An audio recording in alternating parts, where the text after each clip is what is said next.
이렇게 전 국민에게 재난지원금을 주게 되면 최소 13조 원에서 25조 원의 재원이 필요합니다. 나라 재정이 버티겠냐는 우려가 나올 수밖에 없는데요. 정치권의 제안이 얼마나 실현 가능한지 취재 기자와 따져보겠습니다. 김정현 기자 나와 있습니다. 김 기자, 네. 우선 이 각 당이 내놓은 안별로 필요한 예산을 계산해보면 어떻게 나오나요? 네, 우선 기존 정부안인 이 소득 하위 70% 가구 4인 가구 기준으로 100만 원씩 지급을 할 경우 9조 1천억 원이 필요합니다. 이걸 여당 아닌 전체 가구를 대상으로 100만 원으로 확대할 경우 4조 원이 추가로 더 드는데요. 총 예산이 약 13조 원으로 늘어납니다. 이 미래통합당은 국민 모두에게 1인당 50만 원을 지급을 제안을 했는데 네. 통합단대로라면 25조 원이 필요합니다. 네, 13조 원, 25조 원, 이 정도의 예산이 우리 재정이 버틸 수 있는 수준입니까? 네, 실제로 여당안을 실현을 하려면 이 당정 간 합의됐던 기존 예산이 9조 1천억 원이었기 때문에 4조 원의 예산을 추가로 편성을 해야 하는데요.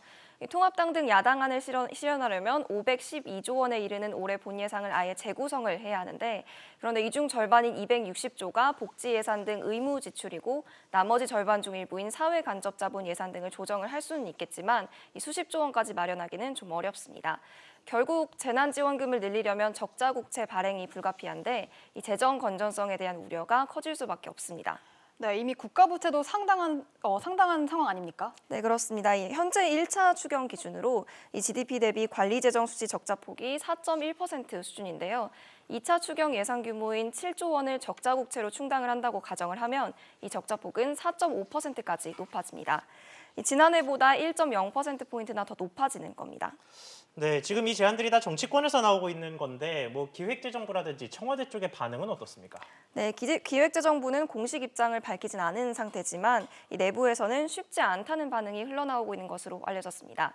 청와대도 아무런 언급을 하지 않겠다며 신중한 태도를 보이고 있는데요. 문 대통령은 이미 지난 30일 비상경제회의에서 이 모든 국민이 고통과 노력에 대해 보상을 받을 자격이 있지만 정부로선 재정 여력을 최대한 비축할 필요가 있다며 전 국민으로 지원 대상을 확대하지 못한다는 점을 공개 언급한 바 있습니다. 하지만 추경안이 제출되면 공이 국회로 넘어가기 때문에 국회 논의 대상이 확대될 가능성이 적지 않습니다. 네, 결국은 국회 의지에 따라서 전 국민이 100만 원씩을 받게 되는 순간도 올 수 있겠네요. 김 기자 잘 들었습니다.